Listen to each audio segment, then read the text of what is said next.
My mum brought us up, didn't have any money growing up, eating beans on toast and stuff till I was like 10. You know, I was the kid who didn't have anything. Like other kids had better shoes, better coats and all that than me.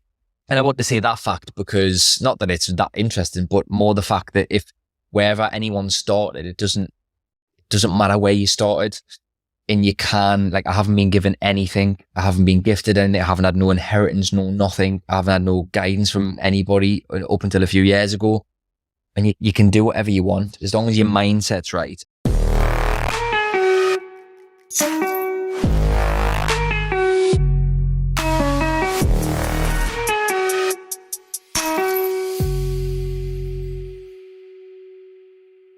Hello, and welcome back to another episode of the podcast Chatzzz.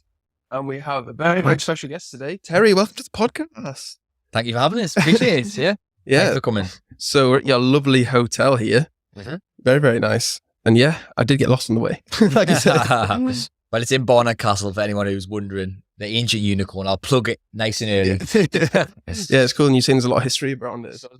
Yeah, 450 years old. Charles Dickens wrote a book, one of the cottages apparently. 17 bedrooms, 2 houses, and I've got land at the back with planning for more houses. So bar, restaurant, games room, which we're sitting in now. Yeah. So yeah. Cool. And other stuff that we won't mention on the podcast as well. Yeah, leave it out. So I'll get you to introduce yourself to the viewers and the listeners, as if you meet someone for the first time and that kind of thing. A bit of an intro. Go for it. So Terry Blackburn, I'm 34. I've got 4 kids that are hard work, 11 businesses, big into fitness, big into business, property. Yeah, I mean, how much do you want? I mean, lots of buy-to-lets, HMOs, the student accommodation, Airbnbs, hotels, bar, restaurant, construction company, letting agency, 2 books, podcast. Probably missing something out. I forget what I do, but yeah, I do quite a bit. So that's what I was thinking from your LinkedIn as well. I was thinking, how does this guy do all this shit? You know what I mean? I didn't know you had 4 kids either. So like, they're harder than any business, especially now. Fucking hell. So let's go into the 3 facts then. 3 facts about yourself that you've definitely prepared for.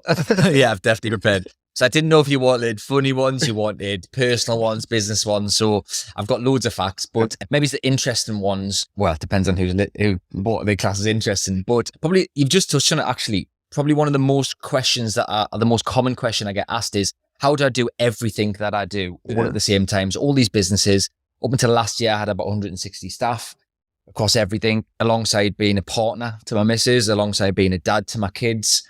I live in Chester and most of my businesses are on the northeast. So there's a location gap as well. And I get asked, how do I do all of that? And a fact is just, I don't work weekends. I only work late 1 night a week. I finish at generally 4 or 5 o'clock and I take my kids to school every day. And how I actually do that is, there's no magic ingredient or special thing that I do. It's just being ultra structured on my Gmail diary. So my calendar is literally 15-minute blocks all day. I know exactly what I'm doing every single day. Got a great team around us. And probably one of the biggest things that anybody can take away from that is if they want to replicate similar levels of success or they want to do loads of different things, is fitness. If you're not fit, you're not a good leader. You're not a good manager. You're not a good business owner. You're not a good dad or mum. You're not a good partner. Nothing works properly unless you're fit.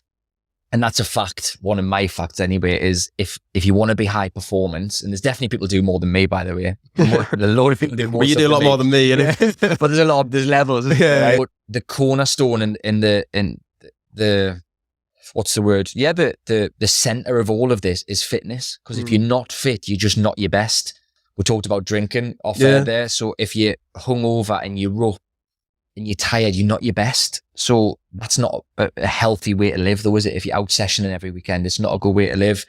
If you're drinking all the time, smoking all the time, if you're overweight, if you're not healthy, you don't do cardio, you don't do weights, you're not good at anything. And on the flip side of that, if you are healthy and fit, you've got a spring in your step, you've got extra energy, you can do more, achieve more, you think better, make decisions better. So fitness is a big part of it. To-do lists, prioritizing and being ultra structured is how I do everything that I do. So that might be an interesting fact. Yeah, no, it's interesting. And I think as well, a lot of people these days are obsessed with saying, are you busy? Or I'm so busy, aren't they? But surely the goal isn't to be busy, is it? It's to be able to enjoy your work and then enjoy your free time and your family time as well and stuff. Definitely. And you're not busy, you just have priorities, isn't it? Like people choose to prioritize different things. Like you say, you prioritize your work-life balance. Like you say, work one night late a week and the weekend's off, and then you can make it work. You know what I mean? There's still successful businesses and stuff like that. Whereas other people are like, I'm so busy, I don't have time to see you for half an hour for a coffee and stuff like that. And it's just, I don't know. I think it's just the way of the world. It's like a grind culture now, isn't it? Yeah, it is this hustle and grind culture. It normally results in either burnout or some form of disruption in your personal life. Like I know loads of people that have had relationships that have broke down with the partner because they're working too much, or they sacrifice fitness in the pursuit of money and success. When in reality, you're doing yourself out of money and success by not keeping fit. And you can do, it's not one or the other. You can do both at the same time. And you're actually better at business, I believe, if you fit anyway. So, and then you might say you haven't got time, or, you know, I've got to take the kids to school. I'd have to take the kids to school.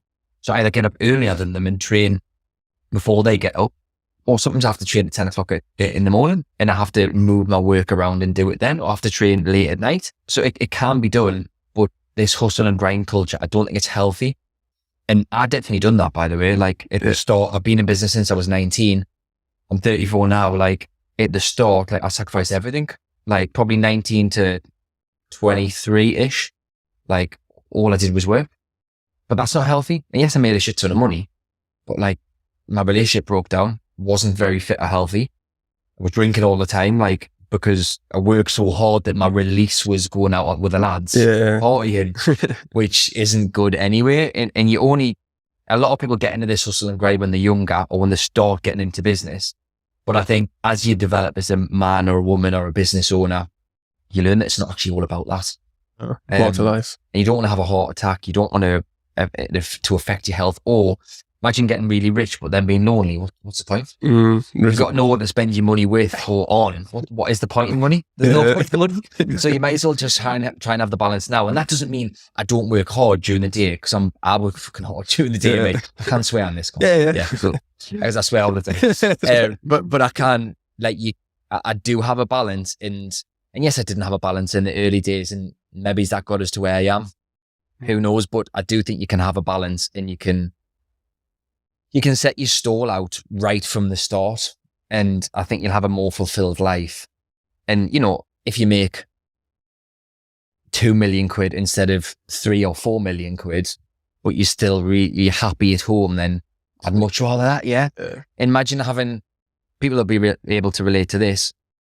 If you're doing really, really well at work, right? You've had a fantastic day, you've made loads of sales, or you've onboarded a new client or something, great day. You come back home to chaos, to arguments.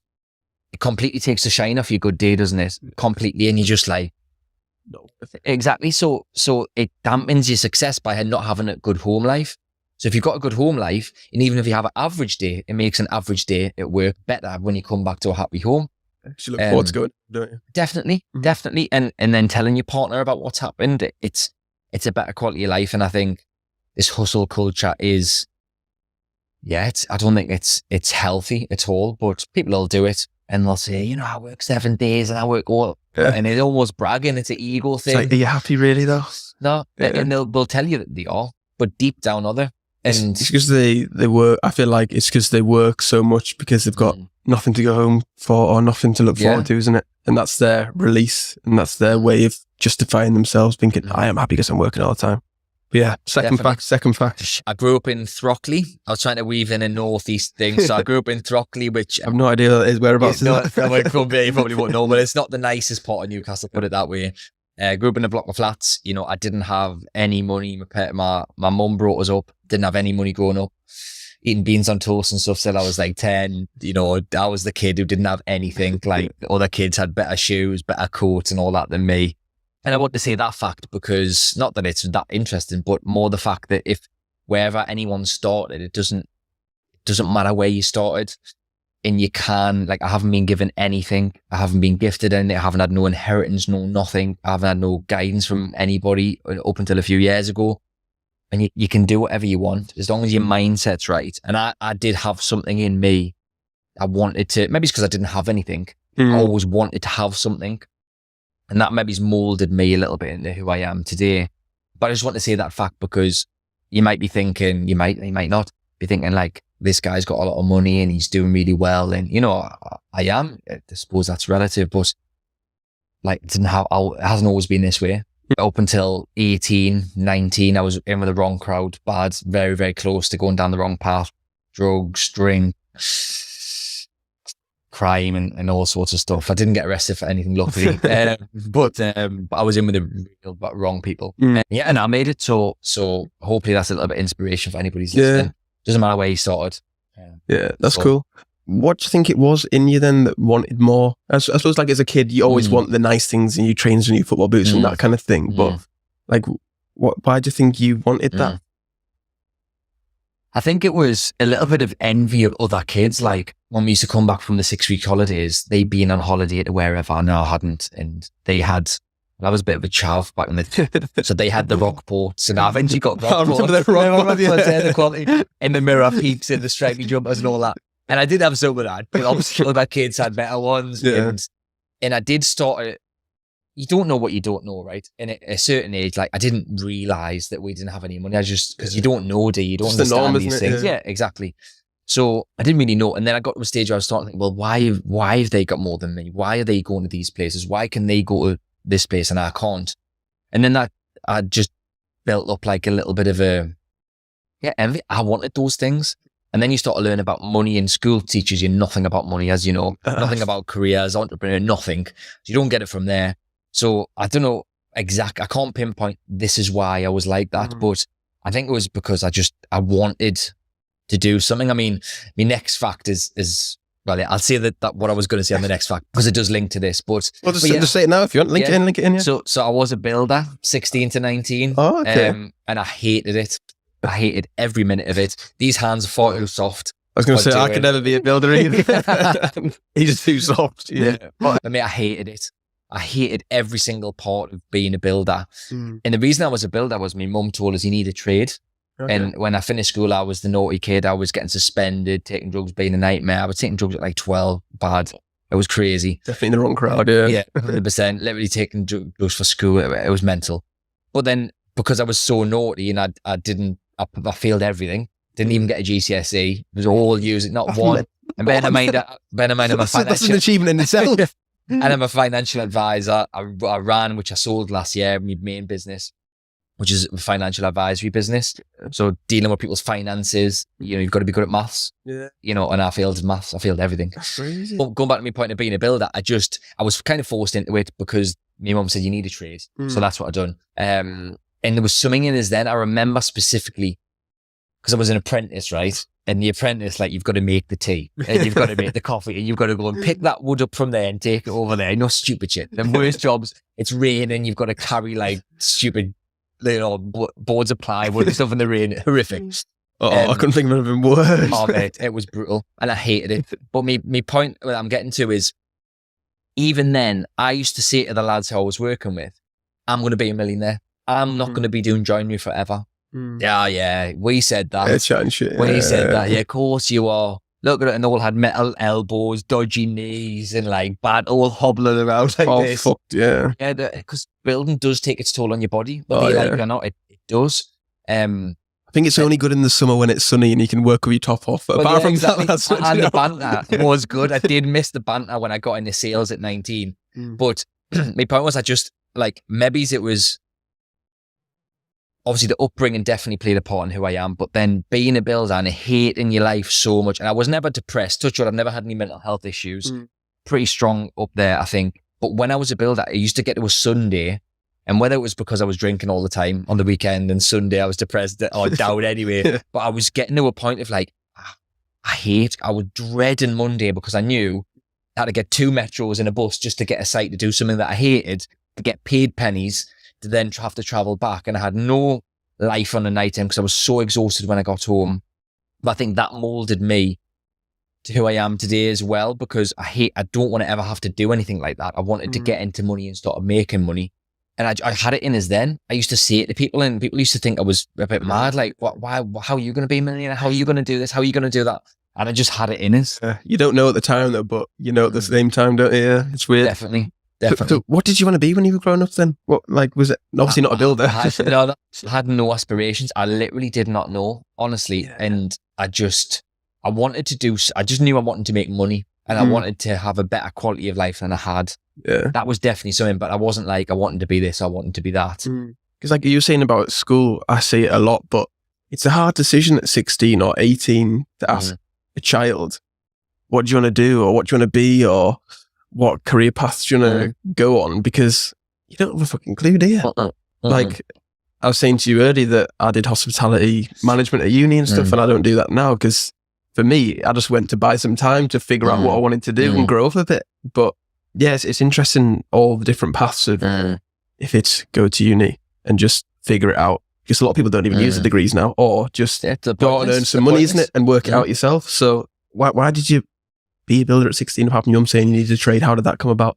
It was just literally my mum said, you need a trade. You're going down the wrong path. You need to get a job. And if she didn't say that, I would have been getting up to no good, probably making money illegally. I would have. That's the way I was. And I don't know, as I was told, and I do have a good work ethic and I've still got that today. It's getting stronger, actually, the work ethic side. But I still didn't miss a day at work. Although I hated it, I still done it. But there was nothing. I mean, a lot of my mates at the time went to be builders as well. So it was kind of like, well, they're doing it, so I might as well do it as well. Yeah. And it was literally just make your money until Friday, go out on the lash on Friday, spend all of your money, and then start again. Yeah. And it was just in this vicious cycle, mad path that you go down. And some people, unfortunately, never get out of that. Yeah. They're doing it now. Like, I've got mates who are still doing it now, who are still out every single weekend, still partying, still drinking, still spending all the money. Probably, they're either renting or they're not on the, haven't got their own house, or they're just living in the same place, doing the same thing, probably with the same car. Like, there's more to life than that. Yeah. But unless they either think people like me and you are maybe lucky, fortunate, or they just don't think they could do it. They don't think they could set up their own thing. So they limit themselves and they just keep doing what they're doing. And before they know it, they're 50 years old and it's too late anyway. I think that people don't understand how money works, though. Like, no, not at all. Because it's not taught at school. Nah, that's what I mean. I feel like at school, it's obviously GCSEs, A-levels, uni, get a job, and then you're paid for your time, aren't you? Whereas really, if you're paid for your time, you're never really going to be rich or successful, quote unquote, in whatever way you want to define it. But if you bring yourself out of that and you think, how does the world actually work, and how does money actually work? And you think that it's not actually that hard to make a living for yourself. No, I don't think anyway. Not at all. If you're switched on enough and you can understand it. But 100%. At 19 then for you, what flipped that switch and you thought, fuck it, I need to make a change? This is another moment I'll always remember. Everyone's got moments that you just remember really clearly. I thought it might be. For me was, I'd been out from Thursday till Sunday, no sleep. What, like bank holiday or something? No. I don't even think it was a bank holiday. I think it was just me being in a knobhead, drinking all the time, partying with the lads. Yeah. Went to the boat. Remember the boat? The Tuxedo Princess used to be at the time, and it was a revolver dance floor. It was horrific, full of drugs and all that. And I remember looking in the mirror, and like my face was all sucked in. I looked ill, and I was dead skinny. I just looked ill, and I remember looking in the mirror, thinking like, "What am I doing here?" And maybe it's because you're on a come down from whatever you're taking. And I remember looking, thinking, "No, like I've always thought I'm going to do something. This can't continue." So I changed my number, and weirdly, I think it was about a week to 2 weeks after that, I got made redundant as a joiner. So I didn't get any money though. It was just the end of my apprenticeship. Terry, you're a crap joiner. You're not getting a job. You're not getting a job. See you later. So I cut ties with that group of friends because I made a conscious decision that I'm going to bet myself. Didn't have no clue I was going to get into sales or do what I'd done at this point. I just I'm not doing this no more. I'm going to stop the drink. I'm going to stop the drugs and all that. Cut ties with these certain people. And then I got made redundant. And that was like, what am I going to do now? And then I made up a CV, completely blagged it. And I sent it to loads of companies and I got a sales job. And then within 2 weeks, the second week, maybe it's even done the first, definitely the first or second week of that sales job, I made more in a week than I did in a month as a joiner. And I was like, this is for me, this. To see him again the week after, sold my tools, and I'm never going back to being a joiner. And at that point, I felt like I had a purpose, probably for the first time. Yeah. I was like, this is what I want to do. This is what I'm good at. I can use my voice and my brain and my personality instead of my hands. I can make a load more money. And because there was people, I was 19 at this stage, in financial services, selling life insurance, an industry dominated by 40 to 50-year-old blokes. I was the young kid, and then and again, maybe I don't know if it was ego, I don't know what it was. I remember probably like a month in, going up to the top salespeople in the company saying, I'm going to beat you. And everyone was like, what are you talking about? Who's this kid? Yeah, who's this young kid? And I looked proper young, clean shaved. I looked about 15. And I was like, I'm going to be the biggest in this industry ever. And people were just thinking I was fucking mental. But I just said, right, that's what I'm going to do. And I just had it in as that I'm going to go for it. That kind of went from there. So was it just like at 90? Because that's one thing that I kind of wish I did when I was younger, is going to sales. Because I've never like been taught sales and that kind of thing. I've always just had to kind of work it out myself, you know what I mean? And I think I'm a better marketer than salesman. But I think it's the most important skill you can learn, isn't it? Definitely. And like at 19, if you're learning that, you know what I mean? That's invaluable and that sets you up, doesn't it? 100%. So then how did things kind of kick on then when you were saying that you're going to be the best and the biggest salesman in the whole entire world? Well, yeah, I mean, I wasn't the biggest in the world ever, but I was the top in that company. And then I got headhunted for another American company called MetLife. So in New York, you see the MetLife building, which is the big building in all the movies. So I was the youngest ever sales manager in MetLife Europe's history. So I had about 50 people working for us when I was like 22, 23.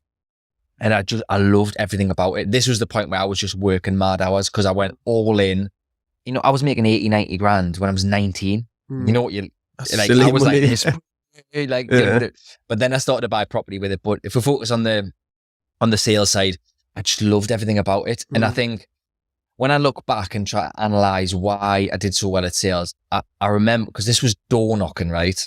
Door knocking, selling life insurance. It's not like there's nothing even there, no product. You're selling the concept of if you die, your wife or your partner and your kids need the money. So it's but a young kid trying to talk about death. You're selling yourself though, aren't you, really, isn't it? Yeah. But people also, a lesson in that is people buy people. Yeah. So I worked for Combined Insurance Company of America first. Then I worked for MetLife Europe. And then I set up my own business. All of that was selling life insurance. The products at Combined Insurance were terrible.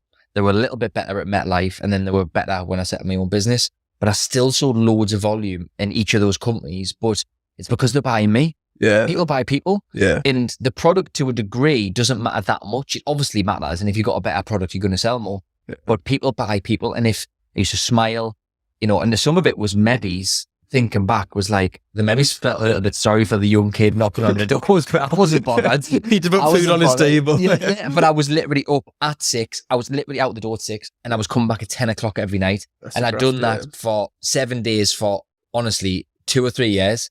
And looking back, I was smashing Monster Energies, Red Bulls, and I just grafted. And I knew, and I remember thinking, I'll just work twice as much as everyone else to get the same results. Yeah. But then when I got as skilled as the other people and I still work twice as much, then I'm doing double. Yeah. So it just kind of, it just went through the roof and I was making a lot of money and I loved everything about it. I loved it. I was going to say, that's the thing that I say to loads of business owners is, if you're coming up with a new product or service, you're going to be a billionaire, aren't you? But realistically, every business is the same shit as somebody else, isn't it? Like a Rolex is a Rolex if you're selling a Rolex, isn't it? If you're selling digital marketing, it's the same, hotel, whatever. But like the one differentiating factor is like you, isn't it? So like you say, when you're selling yourself, when you got life insurance, the same companies within the same kind of products and services, but people go to you for you, don't they? Because it could go to anybody else within reason. Same with me, my business. Anyone could go to different people for my business. Like you can do. There's people better than me. There's people worse than me. But that's the one thing that we try and do is put your faces out there. Definitely. And show people, because people like you for whatever reason, don't they? 100%. Whatever, you've got friends, you've got family that like you. So if you put that out there for the world to see, more people will like you. Not everyone's going to like you, unfortunately. Yeah. Unless, apart from me and you, obviously. Yeah, obviously. So then, did you always want to have your own business then? Someone asked us this the other day on the podcast, and I don't think I did. It was, I must admit, at the start, it was solely money driven. I just wanted to make as much money as physically possible. And then when I was at MetLife, I got to a stage of like, I was held back. I had loads of ideas, although I had 50 people working for us, which is crazy when I think back at 22 years old. It's mental. But I could only have those people working for us because I was so successful at sales, because I led from the front. But lead by example kind of thing. Yeah, exactly.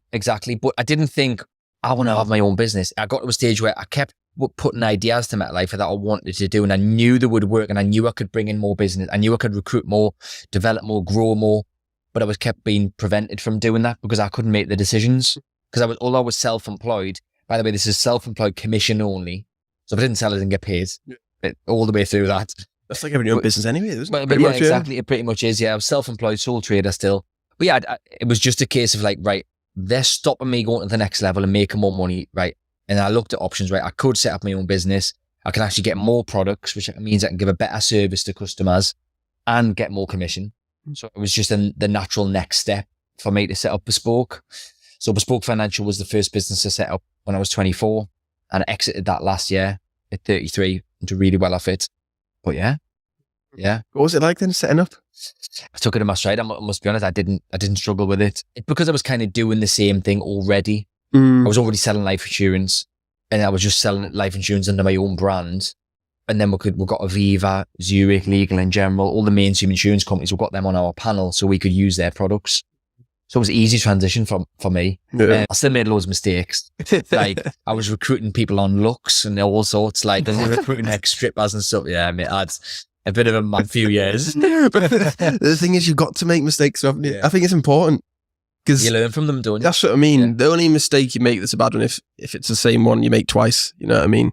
As long as you learn from it, it's sound. Because like if you don't make any mistakes, you think you're fucking smashing it and that. And then when things go wrong, you think, oh, it's the end of the world, yeah. What the fuck? I thought I was class. Yeah. So then, how did things kind of kick on from then? After you'd set up and you were cracking on, obviously you'd made the mistakes of recruiting strippers. Yeah. So it took off, to be honest. Like year one, I think we did about 300 grand, and it went up pretty much every year. You know, when exit, we're doing a couple of million a year. So it was doing fantastic. It just went strength to strength to strength. Then we added in mortgages. So we started doing mortgages for clients. Then we did will writing services for clients. We used to refer pensions. We used to do home insurance. We just kept adding to the product suite so we could give customers more, ultimately make more money. One-stop shop kind of thing. Yeah. And we had 120 sales staff in the end. My business is still running now. My mates run it still. I'm just not involved. So it went really, really good. I set up loads of other businesses along the way. So I set up another mortgage brokers, which exited as well, called the Mortgage Genie. So I did loads, but that business gave me the money to do property. And if you asked me when I was 24, when I set it up, would I sell? I would have said no chance. I loved it that much. But as I'd done it 8-9 years, and my eyes were distracted a little bit because I was setting up these businesses and buying properties which produce more income. Then I was coaching people and doing all these other things. And like, there's only so much you can do. And I'm not going to eat into my personal time with my missus and my family, anything. So it kind of just developed into buying more property. And then the property started to produce huge amounts of money. And then I was kind of like, someone's got to give. So then I decided it was the right thing to do to get out. Yeah. So yeah. That's cool. So property then, did you ever think you were going to go into property or what kind of got you into that then? Because obviously it's different to the financial service industry. Yeah, definitely. I mean, I never thought I'm going to be a property investor or a different buyer. Again, it wasn't in as that. I don't know why I started to buy property. Well, I kind of do. When I was 20, I bought my first house and I was making all this money selling life insurance. After I did a little bit of that and party and living the dream, think that was the big dog. But like, I've got this money here. I should really be doing something with it. Shouldn't really be spunking all of it. So I started to buy low value properties, made loads of mistakes, like horrific. I bought one at auction that I hadn't seen before and it was a wreck. I had someone, well, I don't actually know exactly what happened, but I think it was an attempted murder in the property. I had break-ins, I had drug dealers in there. Mate, honestly, I made some bad mistakes because I didn't know what I was doing. I didn't educate myself. I hadn't read any books on it. I hadn't listened to any podcasts on it. I didn't have a coach or a mentor, nothing. I just thought, I've got some money. I'm going to buy some really cheap properties. What, do them up yourself then? Or? Yeah, well, I was doing a little bit of the work. I was a terrible joiner. Didn't even dress yourself. Yeah, no, I didn't. No. I don't even have pictures now. I'm useless. But yeah, I just thought it's a good place to put my money. And then I bought really low value ones. Then I got into a bit nicer sort of my first ever one, by the way, was 14 grand. 14 grand in Easington Colliery place in Durham.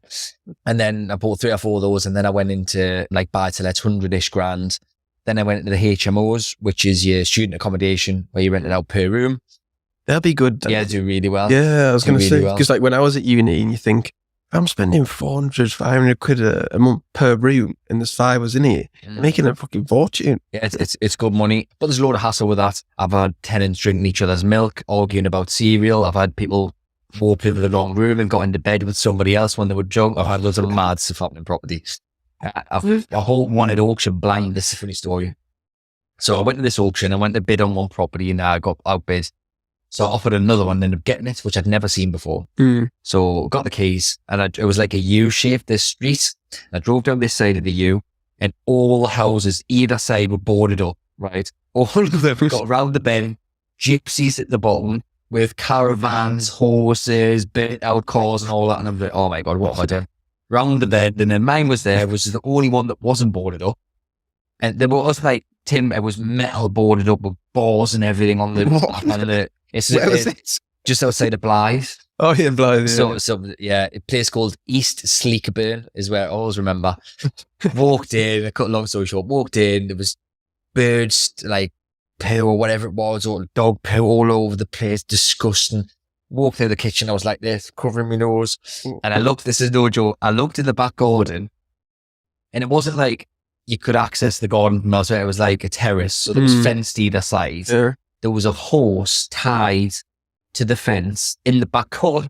Like an animal horse? Yeah, a horse.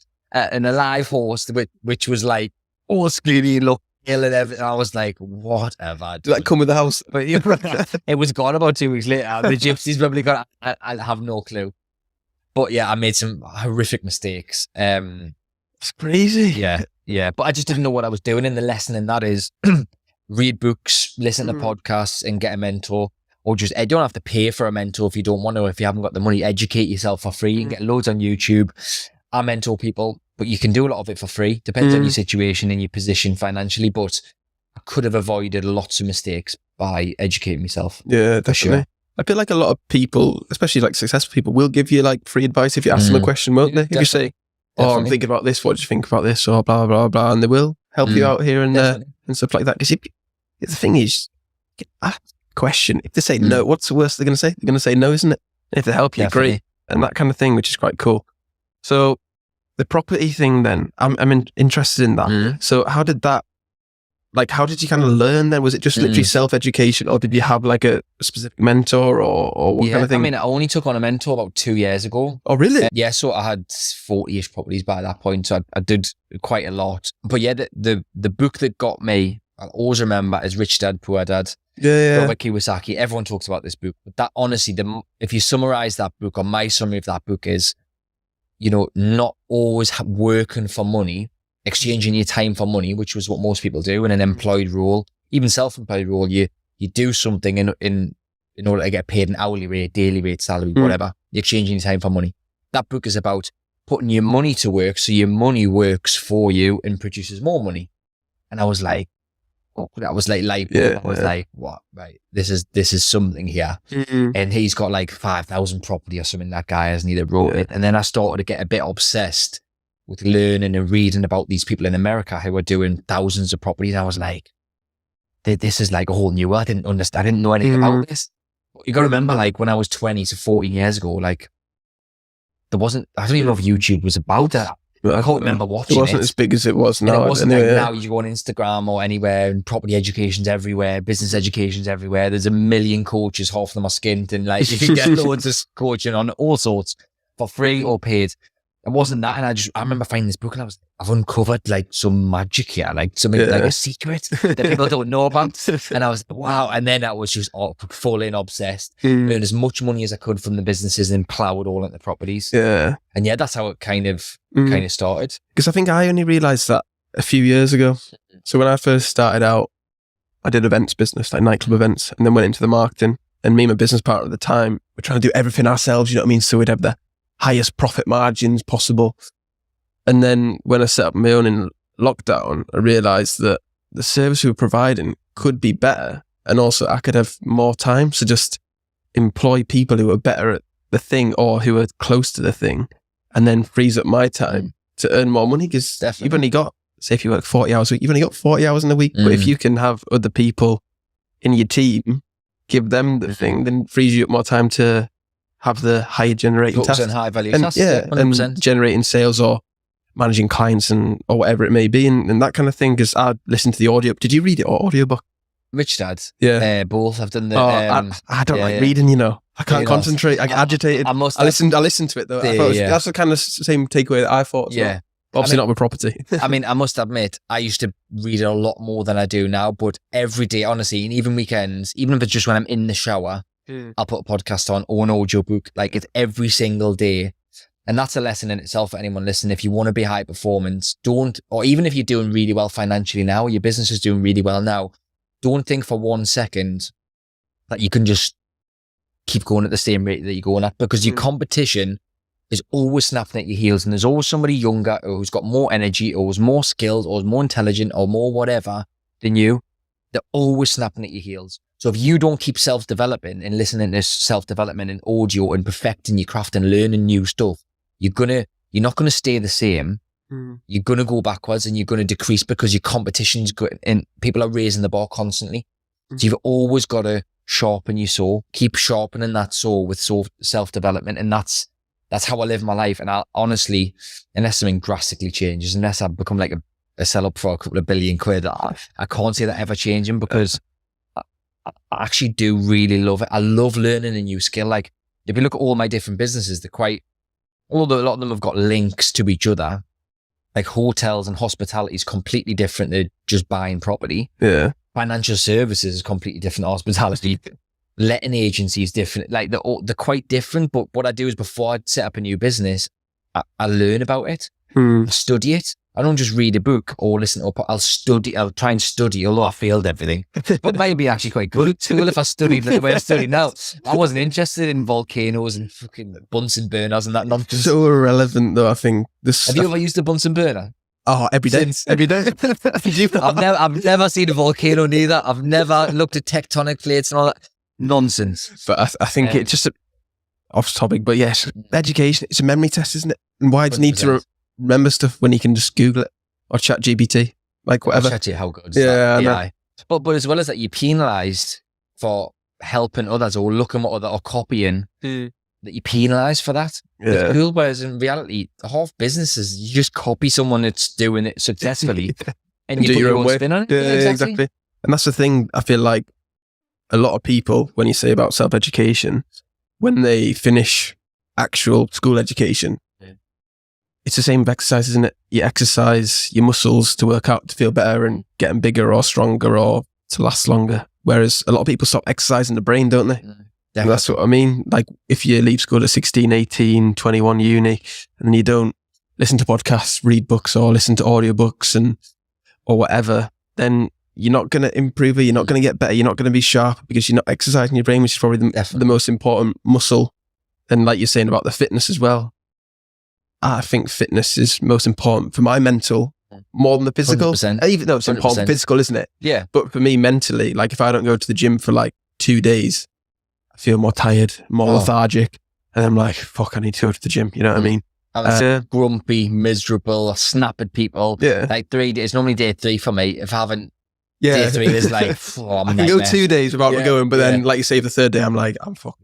I'm the same, 100%. So then 11 businesses, people probably ask you all the time, but like, how do you allocate your time to the different ones? You say your schedule's pretty regimented and that kind of thing. Obviously, I'd imagine you've got a good team around you, but it must take time and a lot of energy to build that team, the trust as well that you must have in those people who are running them businesses, because they're your babies at the end of the day, aren't they?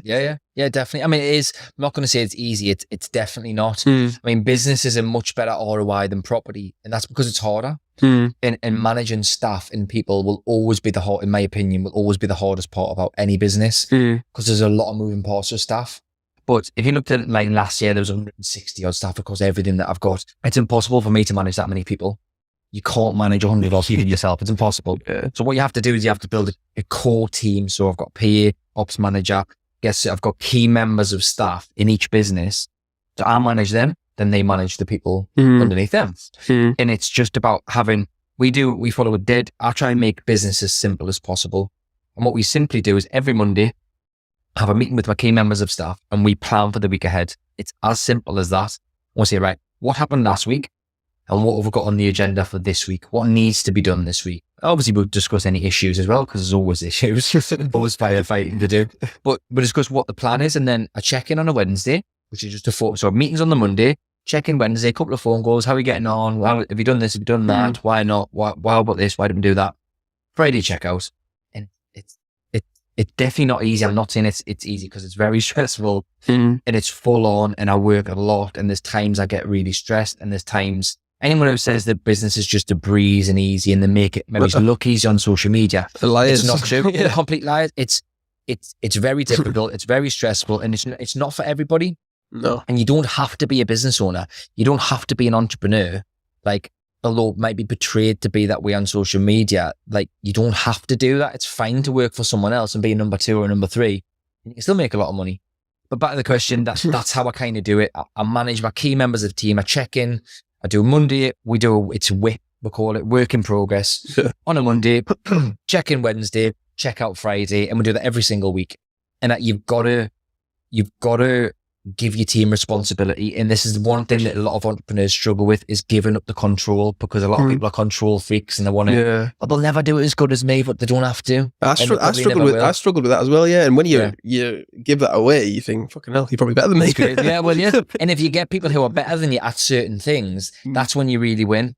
And another point on that is, you've got to, like, as an entrepreneur at the start, I did this, like when I was recruiting administrators, for example, in the mortgage business, it was like, get them as cheap as possible. But you get what you pay for. If you get them as cheap as possible on minimum wage, they're going to be shit. It's not that good. I was being careful what I said there. But they're normally not going to be that good. So certainly for key members of staff, you've got to pay well.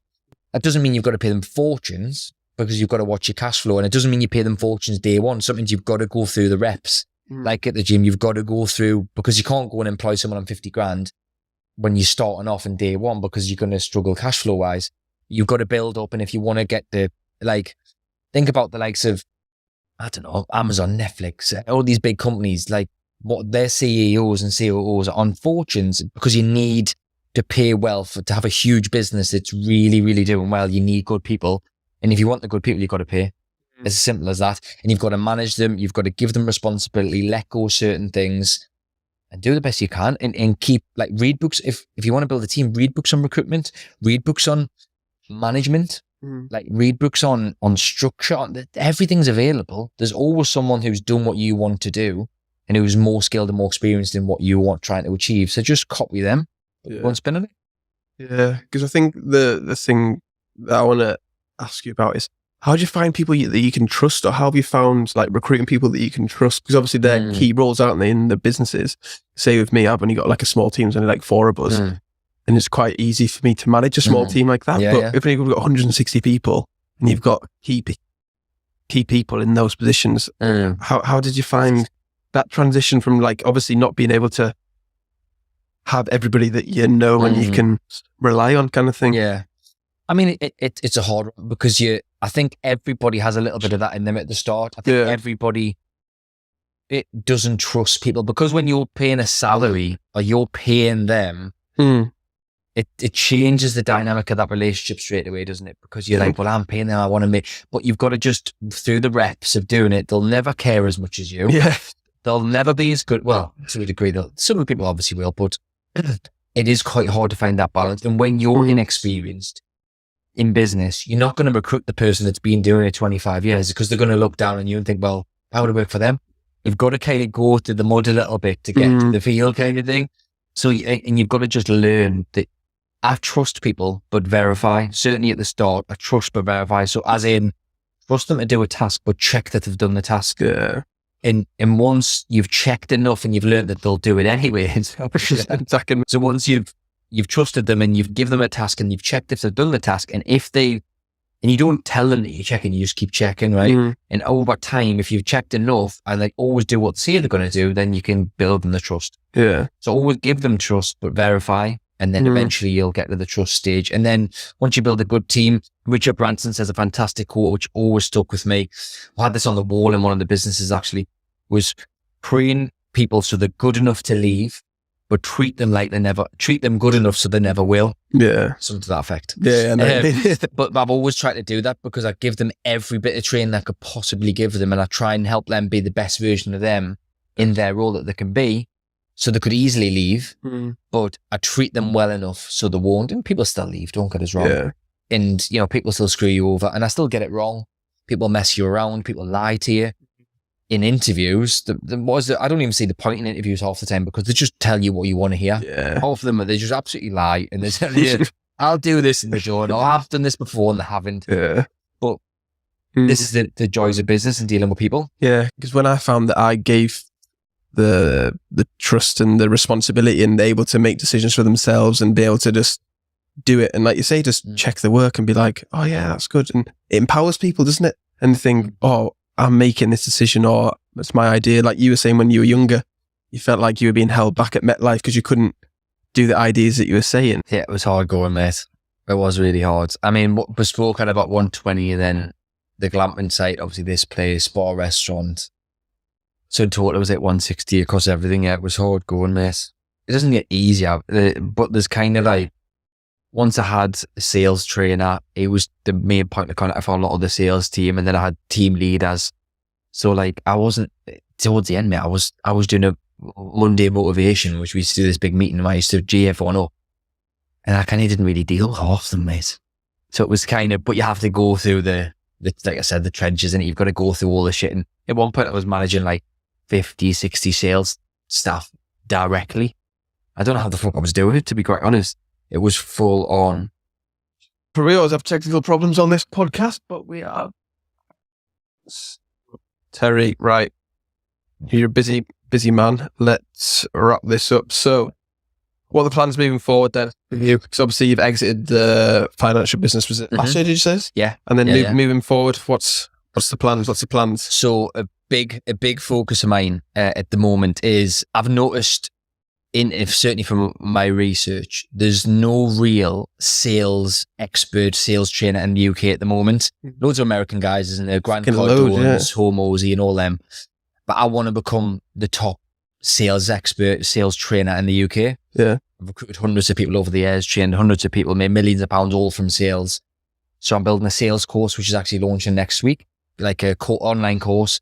And then I'm going to launch that into working with businesses to grow their sales teams, look at how to increase sales, working with marketing companies, just basically being the guy that can help you increase your sales. Because I think in troubled times like we're in right now, recession's coming, everything costs more, interest rates are higher. People need to sell more to survive. So been doing sales for 15 years. So I want to really take ownership of that space. So loads of content, loads of courses, free content as well as paid. And I want to become that man. So that's one of my big focuses right now. Yeah. I've just got the hotels, got bars, restaurants, got the letting agency, got a construction business. So there's all those businesses are still running. But I want to really dominate that space. And that's a big focus right now. It's exciting, yeah. And then what do you reckon your greatest strength is and your greatest weakness?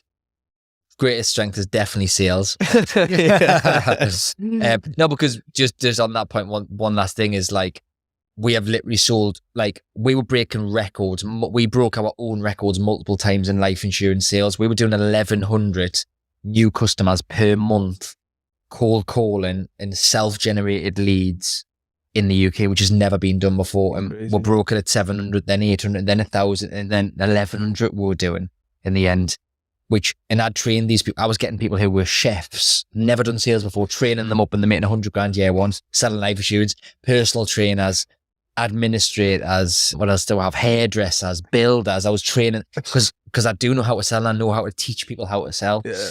So, but yeah, I won't go on about that anymore. But yeah, so I love everything about sales and I'm really good at it if I don't say so myself. Yeah. So that's definitely my strength. My weakness, I'll probably say I've got a habit of taking too much on because I don't want to say shiny penny syndrome as in always looking at the next thing, but I have been guilty of that in the past. I've been setting up business after business after business after thing, out new, buy all these properties and sometimes not looking sideways and not looking backwards to the stuff I've already got. So I'm always focused on the next thing. And I've learned since probably last year is it's not always about excuse me, although you've always got to keep progressing, like you don't have to go a million miles an hour. You don't have to keep setting up business after business after business to get to where you want to be financially. You can really, and I've always still made the businesses profitable. All my businesses are profitable and they do really well. But I think if I focused on them a little bit more before going into the next thing, I could have made them even better. Mm-hmm. So I've definitely got that as a weakness. But one thing I suppose it's a strength is you've got to be self-aware enough to realize your weaknesses. Yeah. And if you can become self-aware enough to self-analyze and self-critique yourself regularly, you can spot your own blind spots and you can spot the holes and you can spot the bits that you need to fix. Because a lot of people aren't self-aware enough to do that. A lot of people are stuck in the ways and they do things a certain way. And that's why they do the same things all the time and get the same results. Yeah. It's like Einstein's got that saying, isn't it? You do the same stuff over and over again, you expect a different result, you're an idiot, basically. Definitely. And you've got to try and be honest with yourself.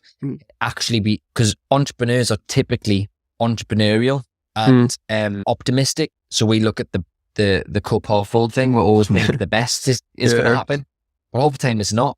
No, that's always the worst. It's not. It's sometimes the worst. And sometimes it's in the middle, innit? Yeah. So you've got to try and discipline yourself to just be honest with yourself. Look yourself in the mirror and think, right, well, is this actually working this business? Sometimes you might have to shut one down. Is this staff member really worth keeping? Is it worth pursuing this avenue for much longer? Just be honest with yourself. Don't think too optimistically, but don't think too pessimistically either. Just be honest. And if you can get at that stage and you're honest with yourself, you can make better decisions anyway. And it's not always about grow. It's sometimes about keeping I don't want 160 staff ever again. Yes. I might end up doing that, mate. But I might eat my words there. But currently I don't want any. That's why education and sales training, I don't need a large team. So that for me is easier to manage. It's still high value, it's high profit, and I enjoy it, and I can make a difference. So that's something I want to be involved in. But I'm if you looked at me 5 years ago, it was more staff. Yeah. Bigger office. For the ego kind of thing, yeah. Yeah, there was a little bit of ego in there, definitely. There was a little bit of, I just knew that more people meant more money and more growth and more awards. I've won awards in Iceland, Berlin, Krakow. I've won them all over the world. I think I've won 15 awards. Yeah, I do forget them all because I'm always drunk with all of them. But for the growth and obviously that's a bit addictive. Yeah. It's a bit of an ego thing because everyone knew I was the main man in life insurance. So yeah, I know we're digressing a bit there, but the lesson from that is be self-aware enough to self-analyze and self-critique and make sure that you continue to progress in a way that you're comfortable with, right for you at your stage of life. That's a good take. And then where can people find you? Where can people find the sales? It'll be out by the time this podcast is out. It's coming out next Thursday. I don't know what the date is next Thursday, but next Thursday. Sometime in September, yeah. 2023. So yeah, Instagram's Terry_Blackburn_property. LinkedIn, Facebook's the same. My website's terryblackburnproperty.com. Everything's on there. I'll be promoting the hell out of it. Yeah. So you'll find it somewhere. 2 books on Amazon, Be Lion and the Power of Peas, and my podcast, Rags to Riches, on Audible, on Apple and Spotify. Yeah. Perfect. Right, everybody, if you're watching on YouTube, make sure to like the video, comment your favorite part, and then if you're listening on Apple or Spotify, make sure to follow the podcast and leave a 5-star review, and we'll see you next time. Bye. Thank you.